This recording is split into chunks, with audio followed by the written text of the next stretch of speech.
৩৬ বছর বয়সে এইচএসসি পাশ করলেন গাজীপুর শ্রীপুরের ইউপি সদস্য শামীম মৃধা। দিনের বেলা জনগণের সেবা আর রাতে পড়াশোনা করে জিপিএ 4.63 পেয়ে কৃতিত্বের সাথে উত্তীর্ণ হয়েছেন তিনি। 2025 সালে আজকের দিনে এইচএসসি রেজাল্ট হয়েছে। 2023-24 সেশনে এইচএসসি তে ভর্তি হয়েছিলাম এবং আপনাদের দোয়া ভালোবাসায় আল্লাহর রহমতে এইচএসসি আজকে রেজাল্ট হয়েছে। 4.63 পয়েন্ট পেয়ে আপনাদের দোয়ায় আল্লাহর রহমত এইচএসসি পাস করেছি। শিক্ষার কোনো বয়স নেই, ইচ্ছে শক্তি থাকলে সফল হওয়া যায়, তাই যেন প্রমাণ করলেন শামীম। কেননা এই বয়সে এসেও জনসেবার পাশাপাশি তার অদম্য ইচ্ছা শক্তি ও তার সাফল্যের গল্পে মুগ্ধ সহকর্মী থেকে শুরু করে পুরো এলাকাবাসী, পরিবার এবং বিশেষ করে আমাদের যে জনগণ সকলে আমাকে উৎসাহিত করেছে।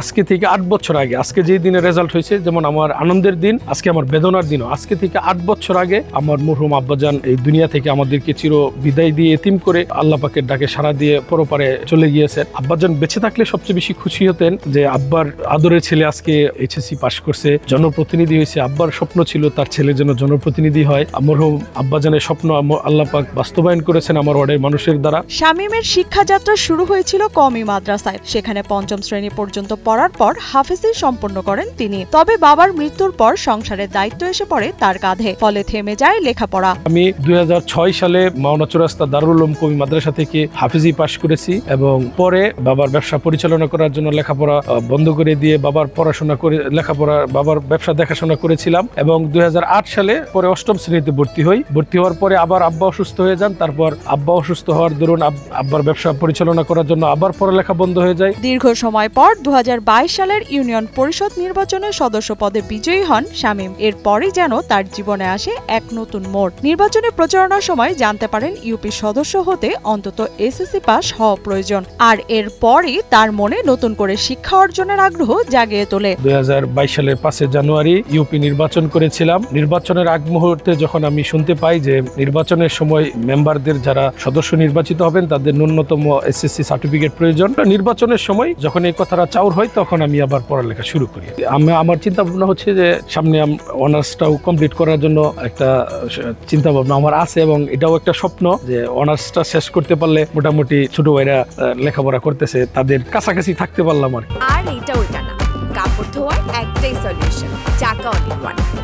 শত ব্যস্ততার মাঝে 2021 সালে শ্রীপুরের সিটি ইনফরমেশন টেকনোলজি অ্যান্ড ইনস্টিটিউটে ভর্তি হন শামীম। 34 বছর বয়সে জনসেবার পাশাপাশি চালিয়ে যান তার পড়াশোনা। 34 বছর বয়সে জনসেবার পাশাপাশি চালিয়ে যান তার লেখাপড়া। এরপর গাজীপুরের পুবাইল টেকনিক্যাল কলেজ থেকে 2025 সালের এইচএসসি পরীক্ষায় জিপিএ 4.63 পেয়ে কৃতিত্বের সাথে উত্তীর্ণ হন তিনি। আমি চেষ্টা করছি যেন ফজর নামাজের পর থেকে যারা সকালে বাড়িতে আসছে তাদেরকে সেবা দিয়ে তারপরে একটু পড়ালেখা করেছি, তারপরে আবার পরিশোধে গেছি। মানে আমি চেষ্টা করছি যেন একটার দ্বারা আরেকটার ক্ষতি না হয়। সবসময় আমার সাথে আমি বই রাখতাম, গাড়িতে বই থাকতো। যখন যেখানে সুযোগ পাইতাম আমি চেষ্টা করেছি যেন ভালো একটা রেজাল্ট সকলকে উপহার দিতে পারি। বিশেষ করে মাওনা 1 নং ওয়ার্ডের মানুষ আমার রেজাল্টের দিকে তাকিয়ে থাকে যে আমাদের মেম্বারের কি অবস্থা। 4.63 আমার এইচএসসি তে আজকে রেজাল্ট হয়েছে আর এসএসসি তে ছিল হচ্ছে 4.43। তবে এত কিছুর মাঝেও কিছুটা বেগ পেতে হয়েছে শামীম মৃধাকে। বয়সে কম সহপাঠীদের সাথে ক্লাস করতে প্রথম লজ্জা পেতেন শামীম, কিন্তু সবাই তাকে খুব সহজেই গ্রহণ করেছেন বলে জানান তিনি। প্রথম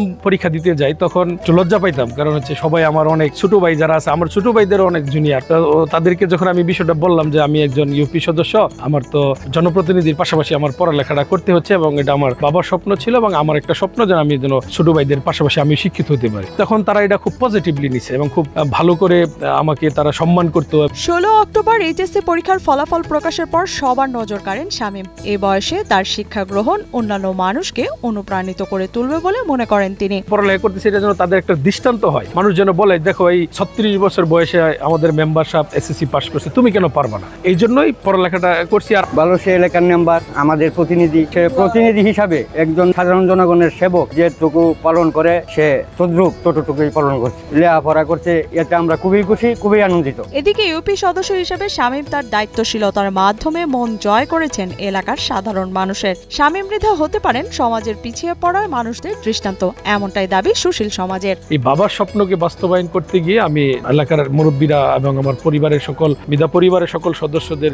সাথে নিয়ে আমি ইউনিয়ন পরিষদ নির্বাচনটা করেছিলাম বাবার স্বপ্ন বাস্তবায়ন করার জন্য। আমাদের এই ওয়ার্ডবাসী এবং এলাকাবাসী সকলেই তাকে নিয়ে আমরা গর্বিত বোধ করি। পাশাপাশি তার এই দৃষ্টান্তমূলক উদাহরণ হিসেবে রয়েছে এবং এই পাশাপাশি এই বয়সে এসেও যে লেখাপড়ার প্রতি যে টান, আগ্রহ এবং শিক্ষা প্রতিষ্ঠানের যে প্রতি তার যে একটা ভালোবাসার জন্মাচ্ছে এবং তার দেখা দেখি অন্য মানুষও এখন এই একটা চিন্তা করতেছে যে না, আমরাও শামীম মৃধার মতনই যে লেখাপড়ার দিকে যেতে পারি। এই জন্য আমরাও এলাকাবাসী তার পক্ষে আছি এবং সেও এটা এলাকাবাসী মানুষকে অনেক ভালোবাসি। আমরা এলাকাবাসী তার সাফল্য কামনা করি এবং উচ্চ শিরে পৌঁছে যাক। তার সফলতা সবসময়, তার সফলতার জন্য আমরা দোয়া করি।